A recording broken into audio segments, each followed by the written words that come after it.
Chairman Crapo, Ranking Member Brown, members of the committee. Thank you for the opportunity to speak with you today. My name is Peter van Valkenburgh, and I'm the Director of Research at Coin Center, an independent nonprofit focused on the public policy issues affecting cryptocurrency and public blockchain networks. What is Bitcoin? Bitcoin is the world's first cryptocurrency, and it works because of the world's first public blockchain network.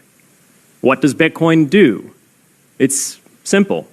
It lets you send and receive value to and from anyone in the world using nothing more than a computer and an internet connection. Now, why is it revolutionary? Because unlike every other tool for sending money over the internet, it works without the need to trust a middleman. The lack of any corporation in between means that Bitcoin is the world's first public digital payments infrastructure. And by public, I simply mean available to all and not owned by any single entity. Now, we have public infrastructure for information, for websites, for email. It's called the internet.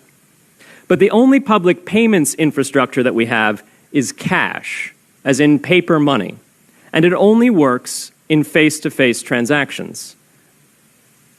Before Bitcoin, if you wanted to pay someone remotely over the phone or the internet, then you could not use public infrastructure. You would rely on a private bank to open their books and add a ledger entry that debits you and credits the person you're paying. And if you both don't use the same bank, well, then there'll be multiple banks and multiple ledger entries in between. With Bitcoin, the ledger is the public blockchain, and anyone can add an entry to that ledger, transferring their Bitcoins to someone else. And anyone, regardless of their nationality, race, religion, gender, sex, or creditworthiness, can for absolutely no cost create a Bitcoin address in order to receive payments digitally. Bitcoin is the world's first globally accessible public money. Is it perfect? No. Neither was email when it was invented in 1972. Bitcoin's not the best money on every margin. It's not yet accepted everywhere. It's not used often to quote prices, and it's not always a stable store of value. But it is working, and the mere fact that it works without trusted intermediaries is amazing.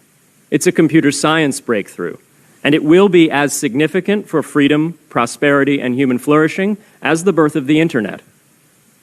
And Bitcoin is just the beginning. If we can replace private payments infrastructure, then we can replace other private choke points to human interaction as well. Now, why should we want to build more public infrastructure? Why should we embrace blockchains over corporate intermediaries? Why should we tolerate their inefficiencies and work to make them better? Why should we want the pioneers of this technology here in the United States and not fleeing overseas? A simple reason. Because the corporate intermediaries providing today's critical but privately owned infrastructure are becoming fewer, larger, and more powerful, and their failures are increasingly grave. So roughly half of all Americans, 143 million people, had their Social Security numbers exposed to hackers because of a breach at Equifax. The SWIFT network has relayed hundreds of millions of dollars in fraudulent transactions because of hacked member banks in Bangladesh, Vietnam, Ecuador, and Russia. The FBI suspects now that the largest of these hacks was perpetrated by North Korea. Corrupt, low-level employees at an Indian bank, Punjab National, were able to fraudulently certify SWIFT messages, stealing $1.8 billion. It's the largest electronic bank robbery in history. In fact, it's the largest bank robbery in history.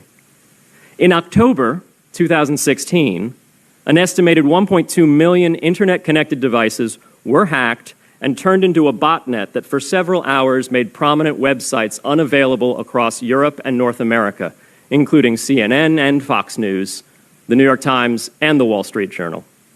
Increasingly, physical machines are being connected to the internet to augment their capabilities. They're wired through servers that are owned and maintained by private and trusted intermediaries, the so-called Internet of Things.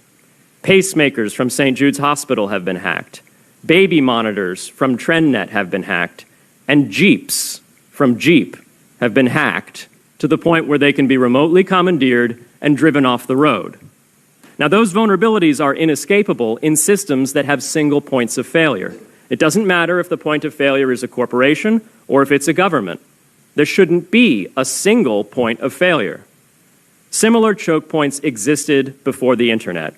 If you wanted to deliver a message, you'd have to go through one of 3 television broadcasters or a handful of newspapers. Private corporations are essential, but no critical infrastructure should rely on 1 or 2. The internet removed single points of failure in communications infrastructure and ushered in a wave of competition among new media corporations building on top of its public rails. Blockchains can similarly disintermediate critical payments and IoT infrastructure. The technology is not yet ready to answer all of those questions today, but it is our best hope. And as with the internet in the 1990s, we need a light-touch, pro-innovation policy to ensure that these innovations flourish in America for the benefit and security of all Americans.